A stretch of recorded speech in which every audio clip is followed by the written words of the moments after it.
një torë, jep një kal në kuptimin e fjalës, pra është lojë. Dhe politika këtu është lojë sepse Edi Rama lët me 83 mandate. Çka do thotë që është lojë e pastër, lojë e kollajt e tij për ta luajtur shahun. Pra, dhe kjo nuk bëhet pa dijenin e Ramës. As nuk diskutohet fare. Pra, nuk mund të thonë edhe ata studentat e parë shkollës juridikut e kuptojnë fare mirë se çfarë loje po bëhet në politikën shqiptare.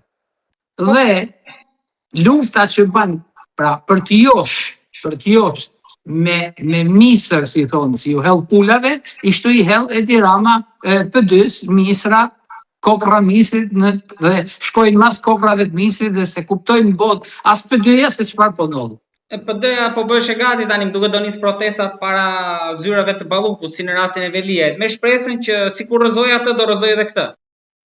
Atëherë tham një gjë, sepse kur çështja ka shku në prokurori, pra, nuk ka asnjë arsye që të bëjnë protestat. Protestat shkojnë t'i bëjnë te SPAK-u nëse donin, se nuk bëhen protestat te kryeministria, se nuk është institucioni i kryeministrisë që arreston as Ballukun as kënd.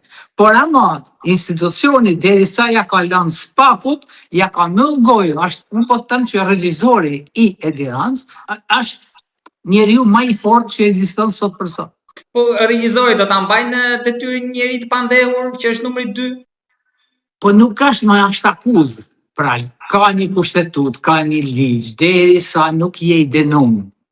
Pra, dhe nuk ka arrit që të kapi një provë që ti të merresh që SPAK-u të marrë një mas tjetër për Ballukun. Pra nuk ka provat e mjaftueshme. Dhe derisa nuk ka provat që të kërkojnë arrest në shtëpi ose arrest në burg, nuk mund të bëhet asnjë veprim tjetër. Ajo është një lloj si një qytetar tjetër të cilin SPAK-u po bën vetimet e veta.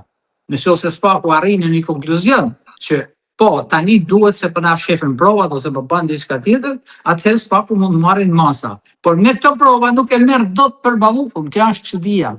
Po, PD-ja thotë që tani kanë filluar të kopësisin dhe letrat për tunelin e Llogaras, pasi dolën denoncimet, pra akuzon se nuk prishen provat, ngre dyshime pra. Po tani derisa është numri 2 i qeverisë, ata do ja etiketojnë të gjitha këto Ballukut, por prap se prap është njëjtin potencial siç është me tjerët. Pra ju thoni avokat që fati i saj do jetë ndryshe nga i gjyshit, nuk do me drejtësi. Për mua, unë po them nga nuhatja ime juridike, pra atë mund bëjnë çfarë doin, mund ta vrasin. Por ama, për ta futur në burg, se thësin do, për këto prova.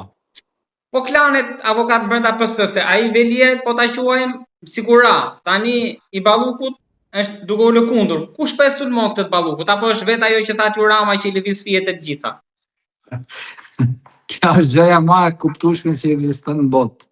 Pra, nëse do bien disa gur nga qielli në Tiranë, në lagjën X, njësim bashkëkohës, vetëm kur të vinë me radhë mbi kokën e personit, atëherë vend dy durt me kokë. Por tani e ka shumë të pastër situatën. Pra, nuk është se goditet Rama në këtë rast. Rama po ju myll gojën nëpërmjet këtyre veprimeve. Por mos mendo që Rama mrena PD-s nuk i ka njerëzit që ja japin çdo lloj informacioni. Se janë shqiptarë. Janë shqiptarë dhe shqiptarit qetë për 2 minuta, për 2 lekë. Ne e kena provu me vllaj me vllaj, motra me vllaj, vllaj me motrën, gjitha i kena provu me këtë gjëna. Spionveku që është në Shqipëri, është gjithmonë i pranishëm në çdo parti politike. Çdo parti politike ka spionat e vet tek partia tjetër. Edhe diçka kam avokat, po regjizori vet rrezikon nga njëra anë që mund të vinë diçka apo nga jashtë apo nga brenda apo flej qet. Ata thonë që regjizori është nga Izraeli, kështu që është qifot tani se çfarë mund ndodh nuk e di. Po, derisa Izraeli drejton Amerikën thuaj, kështu që edhe ky është i qetë. Në qetë. Avokat, falenderoj shumë për bisedën. Falenderoj juve.